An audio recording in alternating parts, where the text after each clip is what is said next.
You may have heard the term black tea used to describe a tea that looks like this, but this tea is actually more red in color. For this reason, these teas are known as red teas in Japan and China, wakocha or hongcha, and the term heicha or dark tea is reserved to describe teas that look like this. That's right, there is a type of tea that is truly black. In this video, we're going to be tasting a truly black tea that has an extremely unique taste profile. Let's get started. Okay, so what we have here is a post-fermented tea from Malawi. So it's actually not that uncommon to find black teas produced in Africa, like Kenya, for example. But this is actually my first time seeing or hearing about a post-fermented tea produced in Africa. So definitely something very unique there.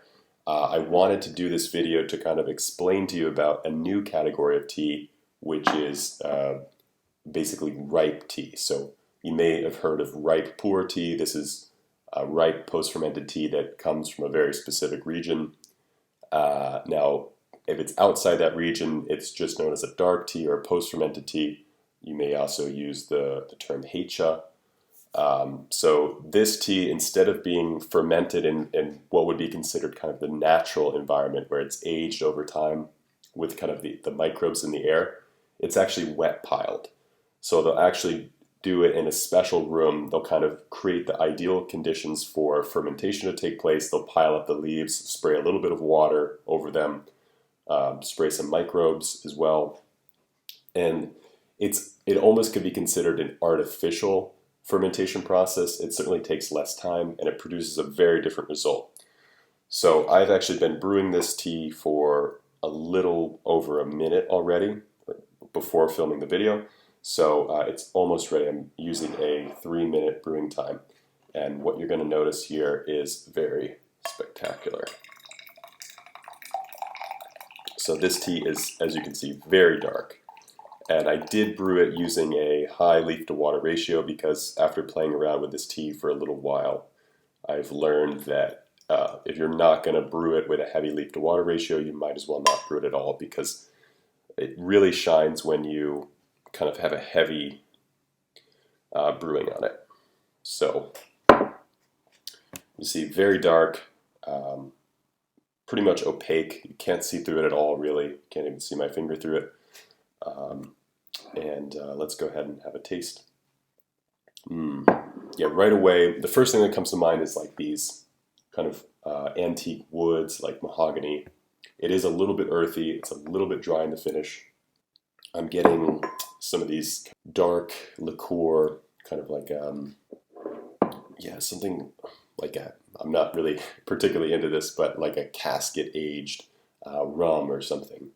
This is actually my first time getting this particular tasting note on this tea, but I do notice a little hint of vanilla in the finish. So it's actually kind of pairing quite well with this kind of dark liquor flavor that I get from this tea. And this is something you get, in my opinion, this is what you get, this dark alcohol, dark liqueur, when you use a strong brewing on a really high quality, ripe, dark tea. I would say if there's any sweetness in this tea, it's kind of like a molasses. It's a very dark, almost syrupy sweetness, and it's actually really quite nice.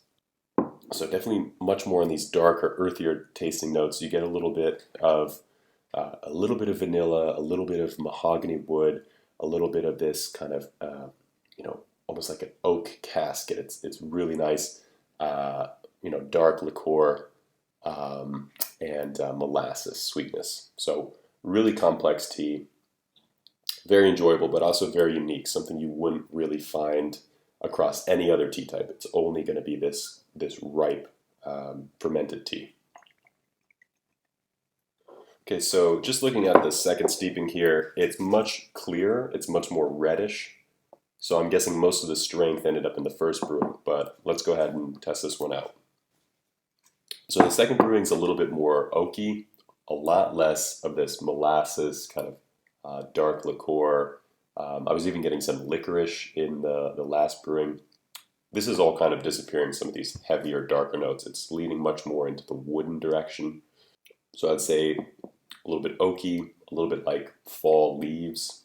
These are some really interesting and unusual tasting notes because it's a quite unusual tea. It's something that you'll take some getting used to if you try like a ripe pu'er or a fermented tea in general, post-fermented tea in general, you're going to get a lot of these tasting notes that you wouldn't get in something like oolong tea, green tea, or even in a black tea. It is almost like someone might even describe some tasting notes as like wet earth and soil, things like that, that sound really unappealing. But once you develop a taste for them, you look for them in the tea, and it's almost impressive that a tea can kind of give you this flavor profile, and you start to learn the nuances of the different types of ripe pu'er teas and so on. This is a really interesting tea. I'm really glad I tried it.